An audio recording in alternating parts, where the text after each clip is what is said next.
Labas, Kurk Zarasams palaikytojai, laikintojai, sekėjai.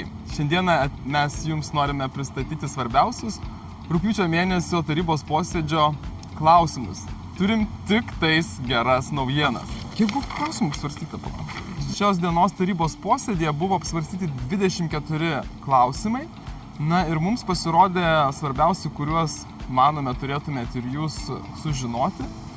Tai vienas iš klausimų buvo apsvarstytas ir rastas sprendimas, priimtas sprendimas kompensuoti seniūnaičių išlaidas susijusias su seniūnaičių veikla. Tai nėra dideli pinigai, metams skiriama 360 €, už kuriuos seniūnaičiai turės atsiskaityti, tačiau manome, kad tai vis tiek yra gražus paskatinimas už jų pilietiškumą ir tikimės, kad ateityje turėsime ir galimybės padidinti kompensuoti šias išlaidas ir turėsime daugiau motyvuotų, aktyvių seniūnaičių.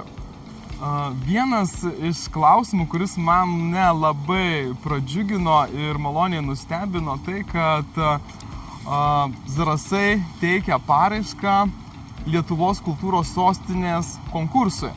Tikėtina, kad 2028 metais, taip gerai išgirdot, po 3 metų Zarasai vėl susigrąžins kultūros sostinės vardą. Tai yra prieš 20 metų, 2008 metais Zarasai buvo paskelbti pirmąją Lietuvos kultūros sostinę. Tikimės, kad projektas bus sėkmingas ir 2028 metais Zarasai bus girdimi, matomi nacionaliniu lygiu. Čia sulauksime į Zarasų kraštą daugybės įvairių aukšto lygio koncertų, meno pasirodymų, parodų ir tiesiog kultūra žibės Zarasų krašte. 2028 laikom kumščius, kad pasisektų. Labą dieną, gerbiami mūsų klausytojai ir rajono gyventojai ir kiti besidomintys Zarasų rajono savivaldybės aktualijomis. Tai, ką aš noriu pristatyti, turbūt daugiau kas susijęs su socialinė sritimi, tai yra keli klausimai, kurie turbūt svarbus yra visiems gyventojams. Tai pirmiausiai siūlyčiau visiems susipažinti su sprendimu, kuriame yra patvirtinta mokėjimo socialinės paslaugas tvarka. Jame yra numatytos aplinkybės, numatyti atvejai, kada yra kompensuojama, nereikia mokėti socialinės paslaugas ir atleidžiami nuo mokėjimo, būtent visas socialinės paslaugas asmenys. Tai yra labai svarbu, kadangi sprendimo projektas yra didelis, išsamiai surašyta, tai tikrai siūlau susipažinti, žinoti ir naudotis. Taip pat kitas sprendimo projektas turbūt labai aktualus mūsų seniorams, mūsų savivaldybės seniorams, tai yra patvirtintas, tiksliau pritarta taryboje, kad būtų teikiamas projektas dienos užimtumo centro sukūrimas senyvo amžiaus žmonėmis Zarasų rajone. Šios paslaugos šiuo metu savivaldybėje nebuvo, prieš keletą metų jinai buvo socialinių paslaugų centre, šiuo metu ši paslauga nebuvo teikiama. Tai yra labai svarbu, savivaldybė teiks projektą ir tik tai 15% lėšų savivaldybė prisidės prie projekto išlaidų kompensavimo, o visa kita bus projektinėmis lėšomis įrengta. Kas yra svarbu? Svarbu tai, kad senjorai turės vietą rinktis, turės vietą bendrauti, bus jiems organizuojamos užimtumo paslaugos, įvairius sociokultūrinės paslaugos ir visa kita. Tiesiog bus didelė erdvė. Ta erdvė bus dabartinėme seniūnijos pastate esančiame numatyta ir bus parengta, bus įrengtas keltukas, kad galėtų senjorai pakilti, kuriems sunku yra lipti laiptais. Tai tiesiog labai labai džiugu, kad yra atliepta ir būtent ši grupė žmonių, kuriems yra irgi reikia burtis, reikia rinktis, reikia bendrauti ir tą darome.